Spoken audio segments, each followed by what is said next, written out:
Este caso tuvo detrás una historia estremecedora que incluyó un macabro plan ideado por el feminicida González Fribeo de 35 años de edad, cuando atacó a su pareja un año menor que él y ambos pertenecían a la Escuela de Aviación del Ejército con asiento en Campo de Mayo y se trata del sargento del ejército que descuartizó a su pareja.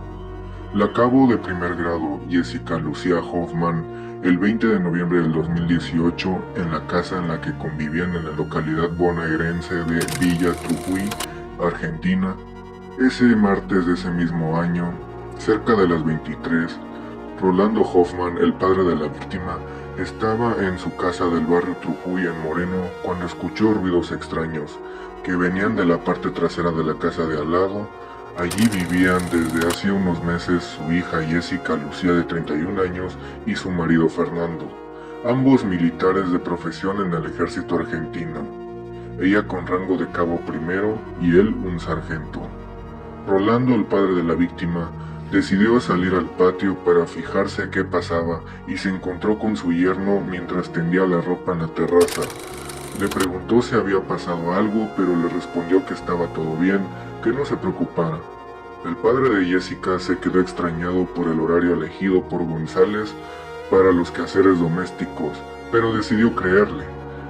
2 días después, un equipo de policía científica descubriría, tras arribar la puerta de la casa, que González no colgaba la ropa de noche, por casualidad.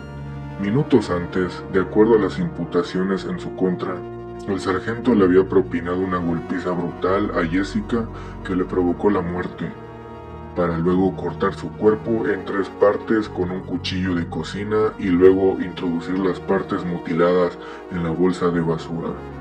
Poco después, González fue detenido por la bonaerense. Jessica y Fernando se habían conocido trabajando en el ejército y estuvieron de novios algunos meses hasta que se casaron en el año 2010. En ese mismo año nació su único hijo en común. Desde el casamiento hasta el asesinato de Jessica habían vivido los 3 juntos en un departamento en Caseros y luego en la casa lindera al lado de sus padres, de ella. González había sido trasladado algunos meses antes del crimen a la Escuela de Aviación de Campo de Mayo. Por su parte, Jessica había sido ascendida a cabo primero en el batallón y todo parecía marchar sobre rieles, al menos sobre la superficie en privado. Hoffman sufría constantes episodios de violencia, sobre todo cuando decía que quería separarse del sargento. La semana en la que Jessica fue encontrada asesinada y descuartizada comenzó de manera extraña para la familia Hoffman. El martes 20 de ese mismo mes, el que se cree que fue el día del asesinato, tanto Rolando, el padre, como Delia, la madre de la víctima, habían intentado comunicarse con Jessica, pero ella no respondía. Pensaron que estaba de guardia en el cuartel y no quisieron seguir insistiendo. Al día siguiente, Fernando de González desplegó todo su cinismo cuando se presentó a charlar amistosamente y hasta compartió una cena con los padres de su mujer, cuando se cumplían exactas 24 horas de que la había asesinado. Mientras el cuerpo de Jessica estaba diseminado en 3 bolsas de basura dentro de su casa, a escasos metros de la mesa familiar, ellos estaban conviviendo. El miércoles a eso de las 7 de la tarde estábamos tomando mate en la vereda cuando llegó Fernando. Se quedó un rato con nosotros, le pregunté por mi hija y él me respondió que se habían peleado y había decidido quedarse a dormir en el cuartel. Ahora recuerdo que lo noté raro, abatido emocionalmente. Como no era la primera pelea entre ellos, le pedí que solucionaran las cosas. Mi mujer le invitó a cenar y dijo que sí. Estuvo un rato con nosotros, comió un poco y a eso de las 22 horas dijo que tenía sueño y se fue a dormir, relata el padre de la víctima. Según informes, la comunicación entre Jessica y su familia no era constante y menos si estaba de guardia en el cuartel. Por eso es que no les llamó la atención que pasaran 2 días sin noticias de ella. Todo cambió en la tarde del jueves 22, una cena familiar con el asesino a metros del cadáver. El martes, un viejo Ford Falcon se estacionó en la puerta de la casa de los Hoffman. Se bajó un hombre que se identificó como Godoy y dijo que había sido enviado desde el cuartel donde trabajaba Jessica para consultar si todo estaba bien, porque hacía 3 días que ella no se presentaba en el trabajo. Todo me pareció raro en ese momento porque Fernando nos había dicho que se había quedado justamente en el trabajo. A Fernando lo conocemos hace mucho, era de la familia, por eso no nos costaba desconfiar, pero inmediatamente pensé, acá pasa algo. La llamé a mi hija Cristal, que estaba en nuestra casa, ella también es militar, le pedí que me acompañase y que teníamos que entrar a la casa de Jessica. Mi presentimiento decía que nos íbamos a encontrar con lo peor. Antes de que el padre de familia y su hija menor entraran a la casa de Jessica, la que se adelantó fue Delia, la madre de la víctima. Cuando escuché que el compañero de trabajo la buscaba, fui rápido a buscar la copia de la llave que tenemos nosotros. Subí corriendo y lo primero que me llamó la atención fueron las plantas secas en el balcón. Mi hija siempre era muy cuidadosa con eso. Cuando quise abrir me di cuenta que la cerradura estaba cambiada, entonces le grité a mi marido y a mi hija que intentaran entrar por la ventana. Estas son palabras de la madre de la víctima. Este dato que aporta la madre de la víctima en la declaración testimonial que dio ante el fiscal Leandro Ventricelli, encargado de investigar la causa, fue clave. González había cambiado la combinación de la puerta algunos días antes del feminicidio, lo que hace suponer que todo estaba premeditado. Cristal acompañó a su padre y mientras subían unas angostas escaleras laterales, recordó una conversación que había tenido con su hermana y se le heló la sangre.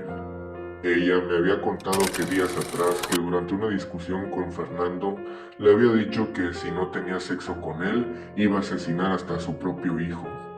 Dale por qué lo mató como un perro, le dijo en relación a mi sobrino de 8 años. Pensé que era eso, son palabras que recuerda Cristal. Rolando, el padre de la víctima y su hija menor lograron ingresar a la casa por una de las ventanas del segundo piso y encontraron el lugar prolijo y limpio, quizás demasiado. Daba la sensación de que habían limpiado recientemente. Llegamos hasta la habitación de Jessie y vimos un bolso grande del tipo militar. Seguramente era uno de los que usaba ella. Estaba muy bien empacado.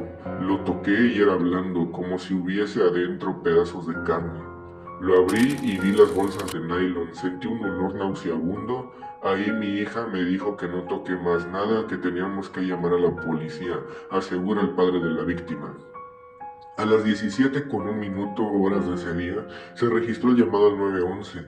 Hola, hay un bolso con mucho olor en el dormitorio de mi hija, que hace varios días que no aparece. Vengan rápido, por favor. Son palabras de la víctima. Cuando los efectivos del bonaerense ingresaron, abrieron las bolsas y hallaron el cuerpo de Jessica diseccionado en 3 partes. El torso estaba en la primera bolsa que fue abierta, todavía con la remera que llevaba al momento de ser asesinada. Los miembros superiores atados con cinta. Dentro de la casa se encontró un cuchillo de cocina con manchas y una cuchilla con una hoja de aproximadamente 38 centímetros de largo, que cuando se realizaron los exámenes en el laboratorio dieron positivo a manchas de sangre compatibles con la víctima.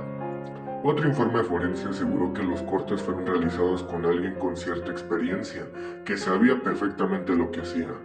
El documento de la autopsia, que se conocería un día después del hallazgo y que en el expediente figuran las fojas de 170 sobre 202, es contundente a la hora de explicar el cruel sadismo que utilizó el asesino para matar a la joven de 31 años.